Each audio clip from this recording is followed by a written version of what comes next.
Hello, what do you really know about and understand of Montessori?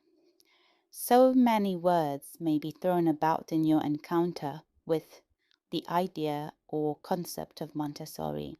Montessori philosophy, Montessori approach, Montessori method, Montessori system, Montessori curriculum, Montessori pedagogy, etc. So, we'll demystify its mysterious quality in an attempt to generally get it, to understand it. On every Thursday, over the next 4 weeks, we'll think about Dr. Montessori's theory and practice of children's development and learning.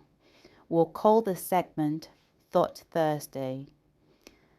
Her study of the fundamental nature of knowledge, observed reality, and existence of facts of children's growth, their maturation, learning, and learning development led Dr. Montessori to her theory and practice that acts as a guiding principle for adults working with children and those who are primary caregivers to them.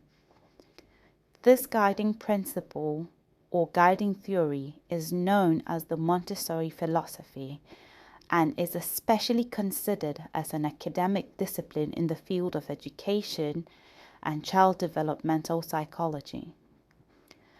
The Montessori philosophy has two core tenets. 1. Every child is treated as an individual. And 2. Their education encompasses every aspect of their development. While developed by Dr. Maria Montessori in the early 1900s, the Montessori philosophy, with its focus on nurturing independence, innovation, and a love of learning, is more relevant in today's fast-moving world than ever. These two core tenets of the philosophy is rooted in A. Theory as an approach to child development, and B. Method, which is the way it is applied in practice in children's education or academic learning. We'll dive into what makes up the difference between them every Thought Thursday. But first, here's laying foundation with a brief introduction. The first tenet of the Montessori philosophy, of which I stated that every child is treated as an individual, is simply explained as the way that we think about children, the way that we see children, and understand how children grow, learn, and develop while believing in the success of these children. It centers on belief that an enabling, or what we call in Montessori, a prepared environment, is going to set up children for success. This belief impresses that children can be independent and can do great things if we give them the proper tools of time and practice.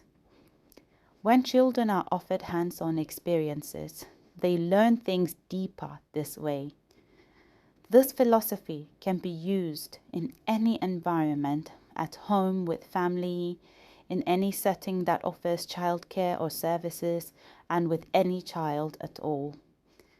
The Montessori method, however, is a specific way to teach children using very specific materials. And the Montessori method is what is used in classrooms and also in homeschooling, although it can also be used to help other types of education too. But it is very specific in its application and in the way that it is taught. It has a method because it is a method, and it has a system to it in practice where education is concerned, and especially in the classroom. We'll take a deep dive next week and talk a little more on each one, starting with the philosophy of child development. Do visit my website and subscribe to my blog or to book a coaching, consulting, and speaking engagement. Thank you for staying with me and listening. If you like this pod, then like, follow, comment, and share with others for more. Stay mindful.